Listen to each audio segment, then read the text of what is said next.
नमस्ते। जब भी वर्कप्लेस सेफ्टी की बात होती है तो दिमाग में क्या आता है? हेलमेट, ग्लव्स, सेफ्टी के नियम है ना। लेकिन सोचिए, अगर हादसों को होने से पहले ही रोकने का कोई बेहतर, ज्यादा स्मार्ट तरीका हो तो? आज हम उसी पावरफुल फ्रेमवर्क को समझने वाले हैं। तो सबसे बड़ा सवाल यही है कि हम हमेशा एक्सीडेंट होने के बाद रिएक्ट क्यों करें? क्यों ना हम उन्हें होने का मौका ही ना दें? बस यही सोच, यही प्रोएक्टिव अप्रोच आज के हमारे विश्लेषण का सेंटर पॉइंट है। रिएक्शन नहीं, प्रिवेंशन। अच्छा, तो इस सवाल का जवाब हमें कैसे मिलेगा? देखिए, सबसे पहले हम सेफ्टी की बुनियाद को समझेंगे। फिर हम बात करेंगे मेन टॉपिक की, हायरार्की ऑफ कंट्रोल्स की। इसके हर एक लेवल को देखेंगे, सबसे असरदार से लेकर सबसे कम असरदार तक। और आखिर में हम ये भी देखेंगे कि इस पूरी नॉलेज को असलियत में अपने काम की जगह पर अप्लाई कैसे करना है। तो चलिए शुरू करते हैं। देखिए, सबसे पहली और सबसे जरूरी बात यह है कि वर्कप्लेस पर खतरों को मैनेज करना कोई तुक्तेबाजी नहीं है। ये बाकायदा एक सिस्टम है, एक साइंस है। और इसका सीधा सा मकसद है, अंदाजे लगाना छोड़ो और सिस्टमैटिक हो जाओ। मतलब पहले खतरों को पहचानो, फिर देखो कि वो कितने गंभीर हैं और फिर उन्हें कंट्रोल करो। मकसद ये है कि चोट लगने या बीमार होने की नौबत ही ना आए। दुनिया भर के सेफ्टी एक्सपर्ट्स इसी प्रोएक्टिव अप्रोच को सबसे बेस्ट मानते हैं।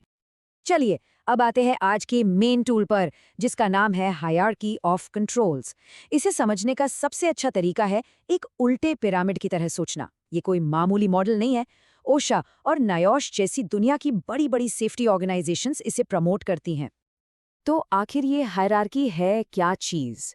आसान भाषा में कहें तो ये खतरों से निपटने के लिए एक प्रायोरिटी लिस्ट है, एक रैंकिंग सिस्टम। ये हमें बताता है कि कौन से तरीके सबसे ज्यादा इफेक्टिव और भरोसेमंद हैं और कौन से तरीके सिर्फ आखिरी ऑप्शन होने चाहिए। समझिए कि ये सेफ्टी के लिए एक परफेक्ट रोड मैप है। ये देखिए, ये रहा वो उल्टा पिरामिड। एक बात पर गौर कीजिए, जो सबसे अच्छे और परमानेंट सॉल्यूशंस हैं वो पिरामिड में सबसे ऊपर हैं। क्यों? क्योंकि इन्हें काम करने के लिए बार बार इंसानी दखल की जरूरत नहीं पड़ती। तो चलिए हम भी कहानी को टॉप से ही शुरू करते हैं। ठीक है, तो अब हम इस पिरामिड के टॉप पर चलते हैं और बात करते हैं उन दो सबसे पावरफुल स्ट्रैटेजीज की। पिरामिड के बिल्कुल टॉप पर है एलिमिनेशन, यानी उन्मूलन।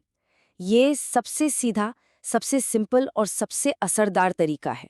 इसका मतलब है खतरे को जड़ से ही खत्म कर दो, फिजिकली उसे हटा दो। सिंपल सी बात है, जो खतरा वहां होगा ही नहीं, वो किसी को नुकसान कैसे पहुंचाएगा, है ना? और जानते हैं ये सबसे बेस्ट क्यों है? क्योंकि इसमें इंसानी गलती की कोई गुंजाइश ही नहीं बचती। मिसाल के तौर पर सोचिए कि ऊंचाई पर मचान लगाकर काम करने में गिरने का खतरा है, तो इस खतरे को पूरी तरह कैसे खत्म करें? आसान है, उस काम को ही जमीन पर ले आओ, सारे पार्ट्स को नीचे ही जोड़ लो। ना कोई मचान, न गिरने का कोई खतरा, प्रॉब्लम ही सॉल्व। अच्छा, मान लीजिए कि खतरे को पूरी तरह से हटाना मुमकिन नहीं है, तो फिर अगला बेस्ट ऑप्शन क्या है? वो है सब्स्टिट्यूशन, यानी प्रतिस्थापन। इसका मतलब है उस खतरनाक चीज की जगह कोई कम खतरनाक ऑप्शन ले आओ। यहाँ हम क्या कर रहे हैं? हम एक सेफ चॉइस बना रहे हैं। इससे खतरा अपनी शुरुआत में ही काफी कमजोर पड़ जाता है। इसका एक क्लासिक एग्जाम्पल है पेंट वाला। एक बहुत ही टॉक्सिक सॉल्वेंट बेस्ड पेंट इस्तेमाल करने की जगह पानी पर आधारित एक सेफ पेंट इस्तेमाल कर लो। अब हाँ, खतरा शायद थोड़ा बहुत अभी भी है, लेकिन पहले के मुकाबले बहुत ही कम। पर सवाल ये है कि अगर हम खतरे को न तो खत्म कर सकते हैं और न ही बदल सकते हैं, तब क्या? तब हमारा गोल बदल जाता है। अब हमारा मकसद है लोगों को उस खतरे से अलग करना, उन्हें सेपरेट करना। और यहीं पर पिरामिड के अगले दो लेवल काम आते हैं। तो लेवल 3 है इंजीनियरिंग कंट्रोल्स। यहाँ हम काम करने के तरीके में या मशीन में ही कुछ ऐसा फिजिकल बदलाव करते हैं जो लोगों को खतरे से दूर रखे। इन सॉल्यूशंस की सबसे अच्छी बात यह है कि ये किसी के याद रखने या ना रखने पर डिपेंड नहीं करते, ये बस अपना काम करते हैं। और ये आपको लगातार प्रोटेक्शन देते हैं। जैसे सोचिए कि एक मशीन है जिसके पार्ट्स घूम रहे हैं, उसके चारों तरफ एक गार्ड लगा दिया, ये एक फिजिकल बैरियर बन गया। या फिर किसी लैब में एक फ्यूम हुड लगा है जो जहरीले धुएं को आपकी सांस में जाने से पहले ही खींचकर बाहर फेंक देता है। दोनों ही केस में खतरा तो अपनी जगह पर है, लेकिन इंजीनियरिंग ने हमारे और खतरे के बीच एक दीवार खड़ी कर दी है। अब हम पिरामिड में और नीचे आते हैं, लेवल 4 पर एडमिनिस्ट्रेटिव कंट्रोल्स। यहाँ खेल थोड़ा बदल जाता है। अब हम खतरे को नहीं बदल रहे, बल्कि लोगों के काम करने के तरीके को बदल रहे हैं। इसमें रूल्स बनाना, ट्रेनिंग देना, प्रोसीजर फॉलो करवाना, ये सब आता है। और यहीं पर चीज़ें थोड़ी कम भरोसेमंद हो जाती हैं। क्यों? क्योंकि अब हम पूरी तरह से इस बात पर निर्भर हैं कि लोग नियमों का पालन करेंगे। इन कंट्रोल्स का मेन मकसद ये होता है कि लोगों का खतरे से सामना कम से कम समय के लिए हो।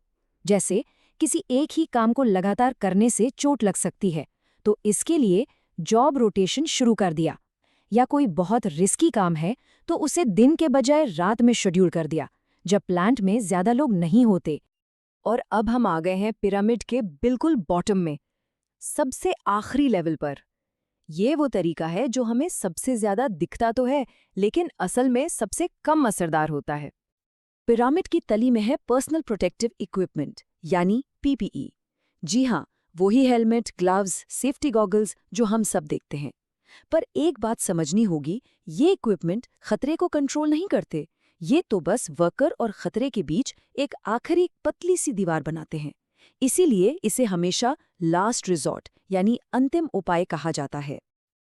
अब इस स्लाइड पर जरा गौर कीजिए, ये बहुत अच्छे से समझाती है कि पीपीई आखिरी ऑप्शन क्यों होना चाहिए। देखिए, इंजीनियरिंग कंट्रोल खतरे को उसकी जड़ पर यानी सोर्स पर ही खत्म कर देता है। वहीं दूसरी तरफ पीपीई सेफ्टी का सारा बोझ, सारा का सारा जिम्मा उस अकेले वर्कर पर डाल देता है। ठीक है, तो अब हम इन 5 लेवल्स को समझ चुके हैं, पर असली सवाल तो अब आता है, इस सारी जानकारी को हम एक असरदार सेफ्टी स्ट्रेटजी में बदलें कैसे? देखिए, इसका सबसे अच्छा तरीका 3 स्टेप्स में है। स्टेप 1, हमेशा टॉप से शुरू करो, मतलब सबसे असरदार सॉल्यूशन को पहले ट्राई करो। स्टेप 2, प्रोसेस में उन लोगों को जरूर शामिल करो जो असल में वो काम करते हैं, क्योंकि खतरों को उनसे बेहतर कोई नहीं जानता। और स्टेप 3, याद रखिए, ये कोई वन टाइम जॉब नहीं है। सेफ्टी को असरदार बनाए रखने के लिए लगातार इसे चेक करते रहना और मॉनिटर करना बहुत जरूरी है। और हाँ, एक सबसे ज़रूरी बात, ये किसी एक कंट्रोल को चुनने के बारे में नहीं है। सबसे अच्छी सेफ्टी होती है लेयर्स में, परतों में। आप इसे स्विस चीज़ मॉडल की तरह समझ सकते हैं। अगर एक लेयर फेल हो भी जाए तो दूसरी लेयर आपको बचा लेती है। इससे एक बहुत मजबूत मल्टी लेयर्ड प्रोटेक्शन सिस्टम बनता है। तो आखिर में बात घूम फिरकर उसी एक पावरफुल आइडिया पर आती है। ये जो हायरार्की ऑफ कंट्रोल्स है, ये सिर्फ नियमों की एक लिस्ट नहीं है, ये सोच बदलने का एक तरीका है। ये हमें एक्सीडेंट्स पर रिएक्ट करने की आदत से निकालकर उन्हें होने से रोकने के लिए तैयार करता है। और जब ये सोच बन जाती है, तभी एक असली सेफ्टी कल्चर तैयार होता है।